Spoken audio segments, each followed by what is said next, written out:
January 3, 1941, 05:30 hours.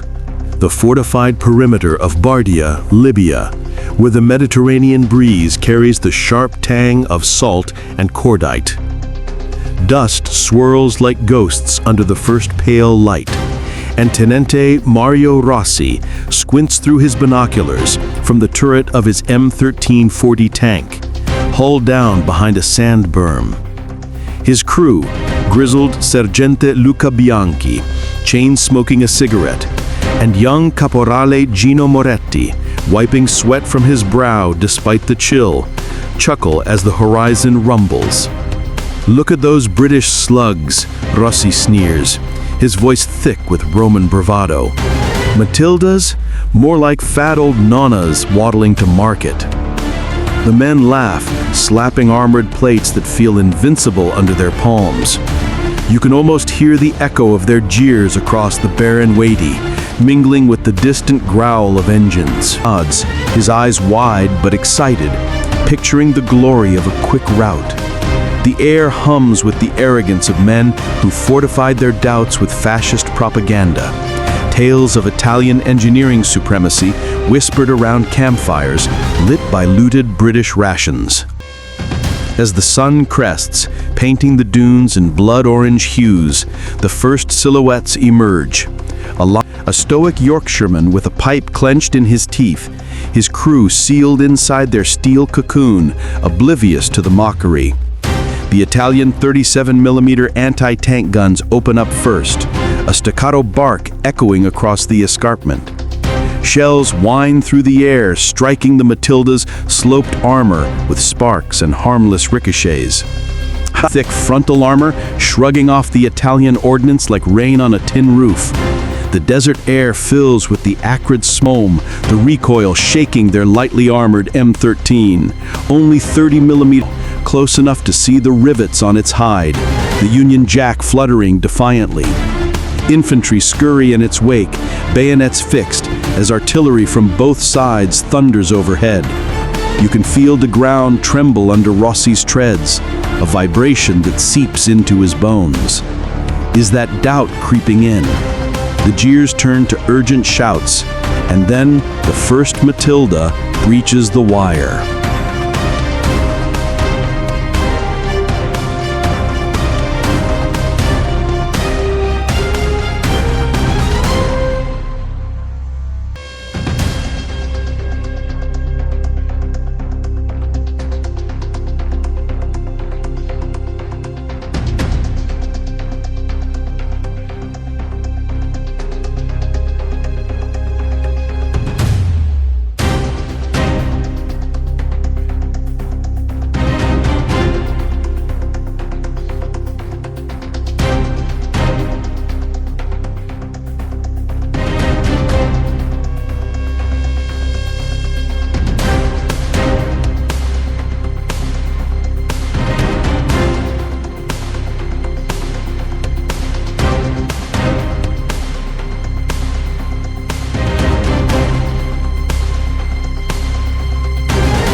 The barbed wire snaps like brittle twigs under the Matilda's treads, a sharp twang that cuts through the din of gunfire.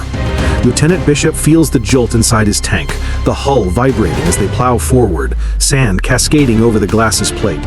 "Steady on, lads," he mutters into the intercom, his voice calm amid the chaos, pipe smoke curling in the confined space.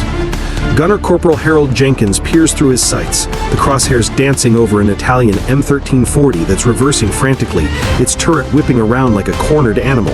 The 2-pounder barks, a muffled thunder from within, and the shell punches clean through the enemy's thin armor, igniting an ammo rack and a spectacular fireball that lights up the escarpment. Flames lick the sky, black smoke billowing as screams pierce the morning air. You can almost taste the metallic bite of gunpowder, feel the heat radiating across the no-man's land. Back in Rossi's tank, the world tilts into nightmare. "Madonna mia!" Bianchi yells, his hands slick on the controls as he traverses to target the intruder. Their 47mm gun fires again, the round striking the Matilda's flank with a resounding clang, but no penetration, just a superficial scar on the British beast's hide. The Matilda doesn't even slow. It pivots with deliberate grace, its coaxial Bessa machine gun chattering, raking the Italian positions and sending infantrymen diving for cover in their foxholes. More Matildas follow now, a phalanx of 7 from Bishop's troop, each one a mobile fortress shrugging off the hail of 37mm shells from the Italian anti-tank batteries. Generale Bergonzoli's vaunted defenses, those deep wadis turned into kill zones, the minefields sown like dragon's teeth, prove futile against these lumbering titans. Mines detonate beneath some tracks, blasting chunks of earth skyward, but the Matildas grind on, damaged but undeterred, their wide treads distributing the weight to avoid bogging down.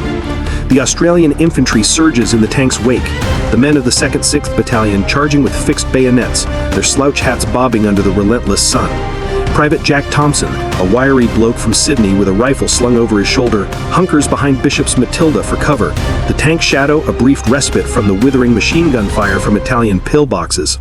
"Bloody hell, these things are indestructible," he shouts to his mate, dodging a burst from an enemy Breda. The Matildas target those strong points methodically. Bishop's gunner switches to high explosive rounds, blasting concrete bunkers into rubble, exposing the terrified gunners within. One Italian crew abandons their 75mm Howitzer, fleeing across the open ground, only to be cut down by enfilading fire. Rossi watches in horror as his squadron's M13s maneuver desperately, their lighter weight allowing quick darts between dunes. But speed is no match for invulnerability. "Flank them! Get around!" he orders, but the words catch in his throat as another Matilda crushes an M13 under its tracks, the Italian tank folding like tin under the weight, sparks flying from grinding metal. Panic spreads like wildfire through the Italian ranks. Caporale Moretti, his face pale as the desert moon, reloads frantically, fingers fumbling shells that clatter to the floor. "They're demons! Nothing stops them!" The radio erupts with frantic calls. "Ritirata! Pull back!" But retreat means exposing flanks to the advancing Aussies, who whoop and holler as they overrun trenches, tossing grenades into spider holes. Bergonzoli, from his command post in a fortified dugout, receives reports of breaches all along the line. Sector 3 compromised, artillery silenced, tanks unstoppable. His electric whiskers twitch in disbelief.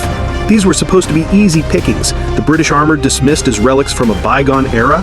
Yet here they are, the Matildas strolling through like gentlemen at a promenade, their 2-pounders picking off targets with surgical precision. Bishop's tank takes a direct hit from a hidden 47mm gun. The impact rings like a church bell inside, but the armor holds, and they return fire, silencing the threat in a plume of dust and debris. As the morning wears on, the tide turns inexorably. Rossi's M13 lurches forward in a desperate counterattack, engines revving to their limit, closing the distance to point-blank range where even the Matilda's armor might yield. Bianchi aims low, at the tracks, firing a round that shears a bogey wheel. A minor victory, slowing the beast but not stopping it. The Matilda halts momentarily, turret traversing with ominous slowness, and Rossi feels the cold grip of fate. "Evasive, now!" But the desert offers no mercy, no cover close enough. The 2-pounder speaks again, and Rossi's world explodes in fire and shrapnel. Survivors stumble from wrecks, hands raised as Australian troops close in, rifles trained but voices calling for surrender. The queen of the desert has claimed her throne, but the battle rages on, and in the heart of Bardia, Bergonzoli faces a choice that could shatter his army.